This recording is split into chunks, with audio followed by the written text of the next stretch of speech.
Tuan dan puan-puan, untuk yang kawan-kawan yang tak lagi kenal saya, nama saya Gui Xiao Long. Memang susah sikit nak sebut, kan? Tapi sebenarnya senang je. Nama saya Gui, campur rojak-rojak. Semua orang tahu lah Gui. Itu Pakatan Rakyat. Kita ada semua kaum dalam Pakatan Rakyat. Kita ada Cina, India, Melayu. Senang-senang nak campur kau. Ini adalah politik baru, politik harapan Malaysia menjelang ke masa hadapan. Kita berada di sini berkempen 2 minggu untuk pilihan raya kecil. Cukup mesra sekali, macam pesta lah. Saya tengok tiap-tiap hari ada makan, pancing ikan, permainan carom. You tengok orang-orang luar masuk kampung sini bermesra, cukup bermesra. Saya tengok juga banyak-banyak tempat poster Menteri Besar Mukris lebih daripada poster calon menteri. Saya pun terkejut tadi. Saya ingat ini pilihan raya kecil siapa ni? Calon bebas. Calon bebas. Saya ingat, dan saya baca hari ini pun surat khabar dalam Malaysia kini ada dilaporkan bahawa YB Mukris, dia kata dia nak sampai dia kempen begitu kuat sekarang, cukup mendesak sekali nak menang. Dia kata kalau menang dia nak anak angkatkan Sungai Limau. Terdesak dah mereka sekarang ni. Kita tak mau dia jadi anak angkatkan Sungai Limau. Kita nak dia jadi menteri besar untuk Kedah, untuk seluruh Kedah. Betul tak tuan-tuan dan puan-puan? Apa anak angkatkan begitu? Menang ataupun kalah, Kedah akan tetap diperintahkan oleh Barisan Nasional, dan adalah tanggungjawab Barisan Nasional untuk membangunkan Kedah sama ada siapa menang. Ini adalah hak rakyat, siapa yang mereka nak pilih. Bukan saja atas janji-janji sebab nak bawa pembangunan, jadi kita undi kat mereka. Bukan.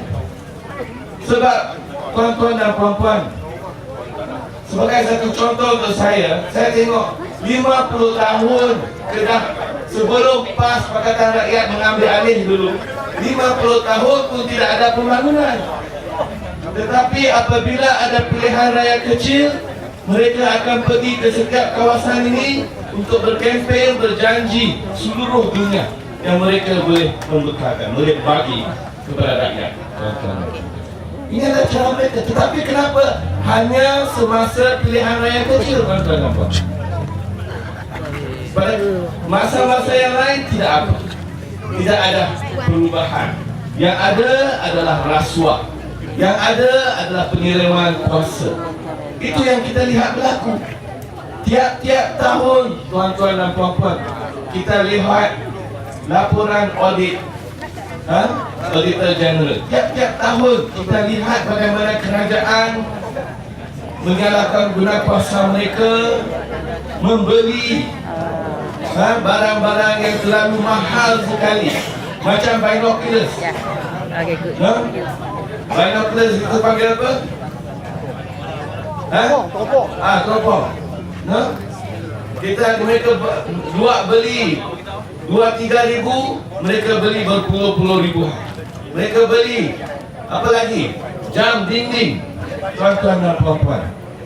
Di luar beli RM200, mereka beli RM2,000 satu. Buat kontrak, nak buat bangunan yang selalunya rosak, tidak ada pemantauan yang baik, sia-sia saja mereka buat. Seperti satu contoh, mereka laporan tahun ini, mereka kata beberapa kompleks di kerajaan Kedah ini dibuat dengan tidak baik. Dia punya tempat toilet dia, tandas dia, tempat berak tu terlalu sempit, nak berak pun tak boleh. Tapi tuan-tuan dan puan-puan, ini benar tuan-tuan dan puan-puan. Saya seorang peguam, pergi saja kepada Mahkamah Tinggi Alostak. Pergi tengok sendiri. Saya itu hari pergi tengok. Masuk tandas, lelaki, dia punya English panggil urinary bowl, dia punya mangkuk kencing, mangkuk kencing, dia begitu tinggi, tuan-tuan dan puan-puan. Jadi kau kena kagah. Tak tahu nak untuk siapa ni. Kena diri atas kotak baru boleh kencing. Mereka buat saya kata ini mahkamah, tuan-tuan dan puan-puan. Di mana kita pergi untuk menuntut keadilan. Tapi mereka membenarkan kontraktor ni buat saja, sia-sia membazirkan wang rakyat. Ini wang rakyat, tuan-tuan dan puan-puan. Betul lah, mereka nak jadi itu, mereka nak jadi beruk, mereka nak kagah. Tuan-tuan dan puan-puan,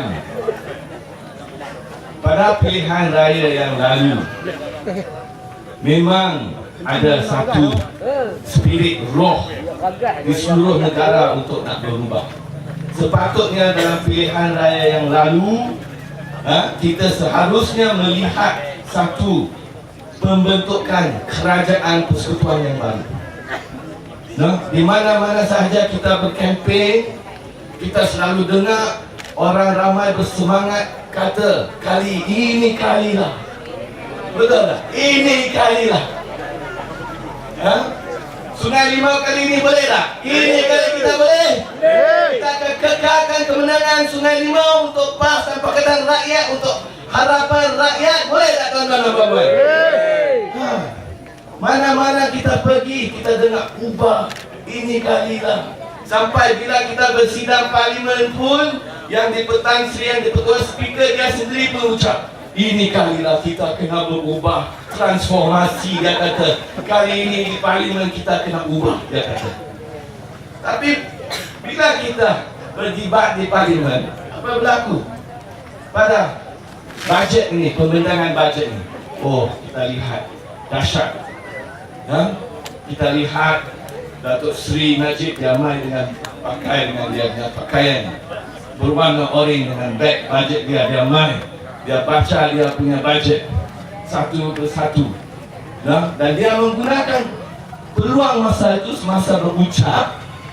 Dia menggunakan masa berucap untuk mengutuk dan condemn the opposition, tomohan fitnah opposition, pihak pembangkang. Dia tahu apabila dia memberikan ucapan bajet di parlimen, ahli-ahli parlimen lain tak boleh soal dia. Sebab itu ruang dia. Hari itu ruang dia hanya boleh baca saja, kita semua diam. So dia pun menggunakan peluang itu untuk mengutuk pihak pembangkang. Oh, dia punya ahli-ahli parlimen Barisan Nasional semua shock. Ya, banging on the table. Sokong Datuk Seri Najib ni. Apa yang dia kata betul. Tapi tuan-tuan dan puan-puan, kalau kita bandingkan sistem parlimen kita dengan negara-negara lain, macam di United Kingdom, di England, tuan-tuan dan puan-puan, setiap hari Rabu, Perdana Menteri England sendiri dia akan diri di parlimen. Dia akan menjawab setiap satu soalan daripada semua ahli-ahli parlimen tanpa mengetahui apakah soalan yang akan ditanya kepada dia. Dan Perdana Menteri itu England dia akan diri dan membela dasar-dasar dia. Itu caranya. Tapi di negara Malaysia, Barisan Nasional, Ketua UMNO, Perdana Menteri, dia tahu dia tak boleh debat, sebab itu dia hanya gunakan masa bajet untuk kutuk saja. Biarlah kita minta dia main tukar sistem parlimen ni. Ada masa untuk dia berucap, berdebat. Saya pasti, saya jamin dia akan dimalukan. Sebab banyak isu negara kita ini tidak boleh dibelakang. Penyalahan guna kuasa dan sebagainya, rasuah tak berhenti-henti 50 tahun dah. Tuan-tuan dan puan-puan, Barisan Nasional mereka menang dalam pilihan raya lalu secara teknikal. Mereka ingat mereka masih dapat sokongan majoriti. Mereka tak dapat majoriti, tuan-tuan dan puan-puan. Mereka adalah satu kerajaan minoriti. Berapa peratus, tuan-tuan dan puan-puan? 47% saja rakyat Malaysia sokong mereka. 51% lebih rakyat seluruh Malaysia mau perubahan dan pilih satu kerajaan yang baru. Jadi mereka menang secara teknikal. Tuan-tuan dan puan-puan, walaupun pilihan raya ini tidak akan menentukan siapa yang akan menang, siapa yang akan jadi kerajaan baru, tetapi pilihan raya ini masih cukup penting. Sebab pilihan raya ini memberi kita satu peluang untuk memberikan mesej yang jelas kepada Barisan Nasional bahawa kita mau perubahan, bahawa kita mau keadilan, bahawa kita mau keadilan, ketelusan dan satu masa yang hadapan yang lebih baik untuk semua rakyat Malaysia. Betul tak tuan-tuan dan puan-puan? Betul. Jadi kita kena sokong. Tak seperti mereka. Kita kena ingat balik semasa pemerintahan PAS Pakatan Rakyat di Negeri Kedah. Pakatan Rakyat, Kerajaan Pakatan Rakyat memang adil dan saksama kepada semua rakyat Malaysia, semua rakyat kita. Tak kira Melayu, Cina, India. Mereka ada sistem kafalah. Betul tak tuan-tuan dan puan-puan? Sistem kafalah ini mereka akan memberi bantuan RM500 kepada setiap keluarga yang ada seseorang yang meninggal dunia. Dia tidak lihat sama ada anda adalah seorang Kristian ataupun Islam ataupun Buddhis. Dia tidak lihat sama ada anda semua India, Cina dan Melayu. Tidak, semuanya dapat sama sekali. Sekolah-sekolah Cina semasa pemerintahan Ustaz Azizan juga, sekolah-sekolah Cina, India juga dapat peruntukan. Tak seperti masa sekarang. Kita tahu selepas pilihan raya umum, apabila ditanya kepada Menteri Besar Mukhris mengenai peruntukan untuk sekolah-sekolah Cina, dia kata pada masa itu, dia kata kita hanya akan menolong sekolah-sekolah ataupun memberi tumpuan kepada orang-orang sahaja yang sokong Barisan Nasional. Ini cara mereka menggunakan cara ukutan. Sepatutnya sesuatu kerajaan itu harus menolong semua golongan. Sama ada mereka mengundi kerajaan Barisan Nasional atau tidak. Apabila sudah jadi satu kerajaan, apabila menjadi menteri besar, dia harus jaga semua masyarakat. Bukan saja kalau dia sokong, baru dia bantu. Sebab inilah yang kita nak ubahkan tradisi UMNO Barisan Nasional. I help you, you help me. Saya bantu you, you bantu saya. Tak boleh, kita mau satu perubahan. Dan sekarang kita ada 89 ahli parlimen, Pakatan Rakyat di parlimen. Berbeza suasana. Susah untuk Barisan Nasional nak membelahkan dasar-dasar mereka yang telah kehilangan keyakinan rakyat. Apabila kerajaan Barisan Nasional mengemukakan mereka nak bentangkan undang-undang baru, Akta Pencegahan Jenayah, kita bantah dengan kuat. Kenapa kita bantah dengan kuat, tuan-tuan dan puan-puan? Sebab kita tidak sokong, kita tidak mau lagi ada undang-undang tahanan tanpa bicara. Sebab di dalam mana-mana negara demokrasi pun, kalau anda membuat satu kesalahan, anda harus dibawa ke mahkamah untuk dibicara. Dan hanya sekiranya cukup bukti, selepas bukti-bukti semua dikemukakan, barulah kita sabitkan dia. Apa yang Zahid katakan? Zahid katakan dia memberi gambaran seolah-olahnya negara kita ini telah pun diambil alih oleh penjenayah-penjenayah. Seperti satu keadaan di mana pihak keselamatan tidak lagi boleh mengawal keselamatan dalam negara kita ni. Dia memberi gambaran seperti itu. Jadi kita cabar dia. Kita cabar mereka. Ini adalah tidak betul, tidak adil. Dulu pun ramai rakyat, khususnya aktivis-aktivis ataupun ahli-ahli politik yang menyuarakan apabila mereka menyuarakan isu-isu tentang hak asasi dan sebagainya, isu-isu penyelewengan, mereka ditangkap di bawah ASC. Masih ingat masa itu? Dan apa yang berlaku? Apa yang berlaku 1 tahun lepas? Kita ini selalu kita dengar ya.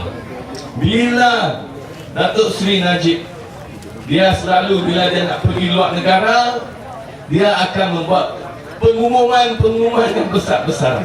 Itu selalu dia buat begitulah. Tahun lepas dia pergi ke United Kingdom, England, dan ada satu interview di sana juga di hadapan BBC. BBC ini semua orang tahu lah kan, BBC. Dia memberitahu seluruh dunia bahawa dia nak jadikan Malaysia ini sebagai satu negara demokrasi, yang terbaik sekali dalam dunia. The best democracy in the world. Siapa boleh percaya dia? Dia janji apa lagi? Dia janjikan bahawa di Malaysia ini undang-undang tanpa bicara akan dimansuhkan, akan menjadikan satu perkara sejarah. Dia kata preventive detention laws will become history in Malaysia. Dia kata begitu dengan begitu semangat sekali. Satu perkara yang history, tidak akan lagi diulangi. Tetapi tak sampai 1 tahun, Gostan dan mengemukakan Akta Pencegahan Jenayah baru ini untuk bawa balik tahanan tanpa bicara. YB Azmin Ali semasa dia debate di parlimen, dia tanya kepada Zahid di hadapan Najib sendiri, kenapa dulu you kata begini, sekarang you buat yang lain? Kita lihat Najib diam-diam saja, tak jawab apa pun. Ini cara mereka di parlimen, tuan-tuan dan puan-puan. Di luar mereka akan katakan semua sekali buat janji-janji dan sebagainya, tapi mereka tak dilaksanakan. Janji-janji mereka tak dilaksanakan, tuan-tuan dan puan-puan. Itulah masalahnya. Sekarang pula kita lihat dalam parlimen, Najib membentangkan bajet baru. Mereka nak mengurangkan, kononnya nak mengurangkan hutang negara kita. Kononnya nak kurangkan defisit negara ini. Sebab setiap tahun, tuan-tuan dan puan-puan, Najib ini memang pandai belanja duit rakyat. Tiap-tiap tahun peruntukan kerajaan untuk membiayai projek-projek, bukan projek-projek, kita panggil kos pengurusan setiap tahun meningkat. Manakala pada masa yang sama perbelanjaan untuk pembangunan semakin turun. Ini adalah satu masalah. Tiap-tiap tahun hutang negara kita sekarang ini 500 bilion lebih, dan akan dalam sistem negara kita ini ada ceiling, ada diperuntukkan bahawa hutang negara kita ini tidak boleh melebihi 55% daripada GDP negara kita ini. Tapi sekarang hutang negara kita ini sudah sampai 500 bilion lebih, hampir 54% GDP negara kita dah. Ini adalah sesuatu yang tidak baik. Maksudnya mereka belanja lebih daripada mereka memperolehi, dan hutang negara kita semakin meningkat, tuan-tuan dan puan-puan. Sebelum pilihan raya, mereka janji rakyat bahawa semasa pilihan raya, dekat dengan pilihan raya, mereka janji tidak akan meningkatkan harga petrol. Selepas pilihan raya tak sampai 4 bulan, mereka tingkatkan harga petrol 20 sen. Sekarang mereka nak mansuhkan subsidi gula. Apabila subsidi gula ini dimansuhkan, harga akan naik. Bukan saja harga akan naik, apabila sistem subsidi gula ini dimansuhkan, pengeluar syarikat-syarikat yang membuat gula ini, mereka boleh tetapkan harga sesuka hati mereka. Siapa yang akan untung? Siapa yang akan untung? Syarikat-syarikat besar yang membekalkan gula. Sama dengan GST juga, tuan-tuan dan puan-puan. Kita tidak pada dasarnya membantah GST, tuan-tuan dan puan-puan. Tetapi masalahnya, apakah yang GST ini akan melakukan? GST ini akan meningkatkan harga barang juga. Sebelum ini hanya ada 2 teks, sales tax dan teks perkhidmatan, SST. Sekarang ini mereka kata mereka nak mansuhkan SST ini, nak gantikan pula dengan GST. GST 6%, tuan-tuan dan puan-puan. Kalaulah kita bandingkan setiap orang, kalau kita membandingkan orang yang lebih kaya dengan orang yang kurang, yang miskin. Kalau seorang itu dia punya gaji bulanan, dia dapat RM10,000, tuan-tuan dan puan-puan. Katakan, dan tiap-tiap bulan dia akan gunakan RM1,000 untuk membeli barang-barangan. RM1,000 atas 6%, maksudnya dia akan ditekskan RM60. Kalaulah seorang yang miskin dapat RM2,000, tuan-tuan dan puan, sebulan, dan dia membiayai untuk barang-barang RM1,000, tuan-tuan dan puan, 6% juga RM60. Tetapi untuk orang yang miskin, dia punya kesan lebih besar daripada orang yang kaya. RM60 itu untuk seorang yang dapat gaji RM10,000 itu sap-sap suai lah kan. Tapi untuk orang-orang yang miskin, ini akan RM60 pun satu beban yang besar, tuan-tuan dan puan-puan. 80% daripada isi rumah seluruh negara Malaysia menerima bantuan BRIC. Ini menunjukkan bahawa kemiskinan itu adalah satu masalah yang ketara. Hanya 20% saja populasi rakyat Malaysia yang membayar income tax. Maksudnya sekarang bukanlah masa yang sesuai untuk melaksanakan GST, tuan-tuan dan puan-puan. Adalah banyak-banyak isu lagi yang kita boleh bentengkan hari ini, kita boleh berikan ucapan. Tetapi seperti yang saya katakanlah tadi, saya dengar daripada kawan-kawan saya semasa kita berkempen, khususnya golongan perempuan, tuan-tuan dan puan-puan. Saya dengar di Sungai Limau ini ada satu trend. Golongan besar lelaki akan mengundi untuk Barisan Nasional. Tetapi golongan wanita, segolongan besar majoriti, undi untuk, minta maaf, lelaki yang akan undi untuk Pakatan Rakyat, dan wanita yang akan mengundi untuk UMNO.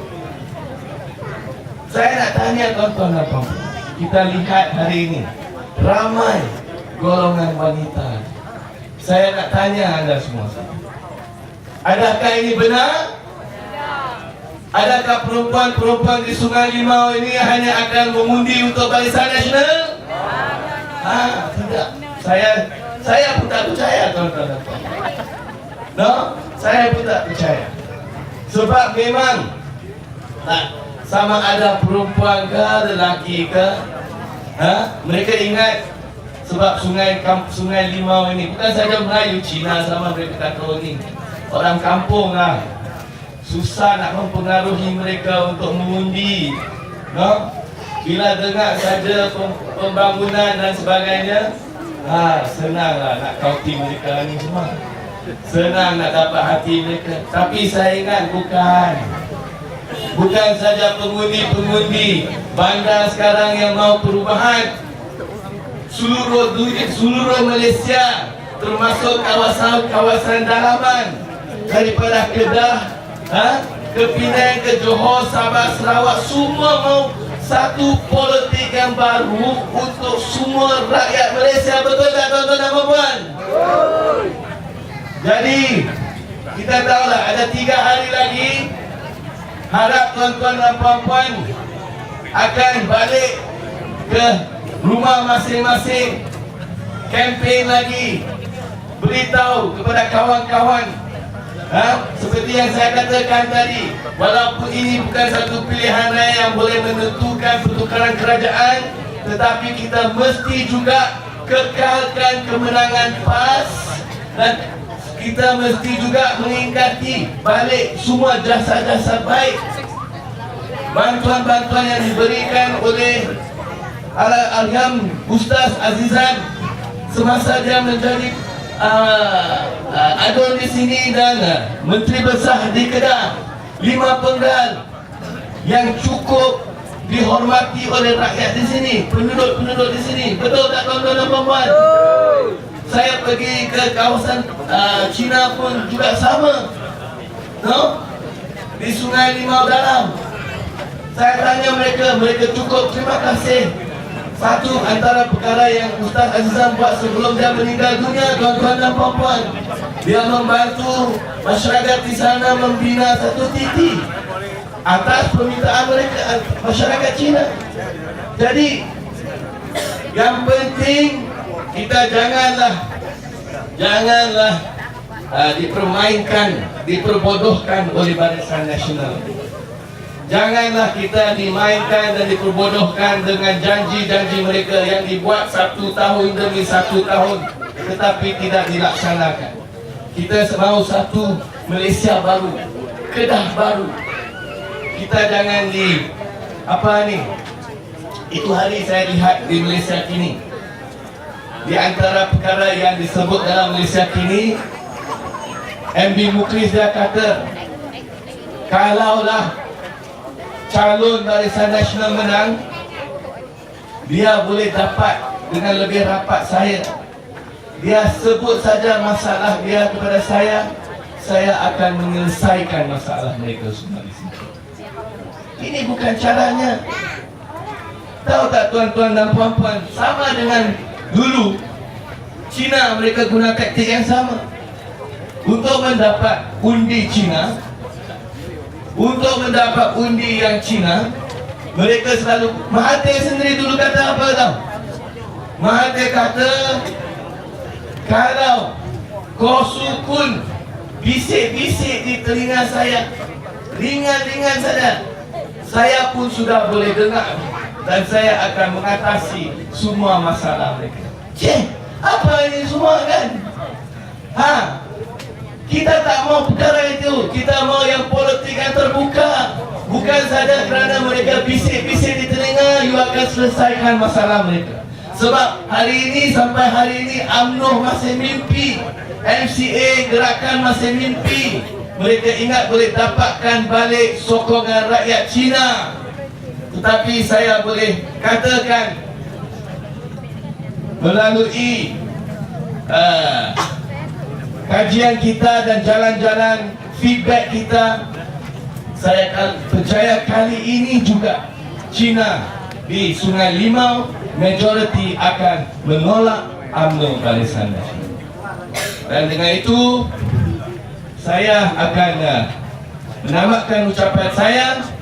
3 hari lagi kita akan mengekalkan kemenangan Sungai Limau untuk PAS Pakatan Rakyat. Boleh tak tuan-tuan? Boleh ya? Okey, terima kasih dan salam reformasi.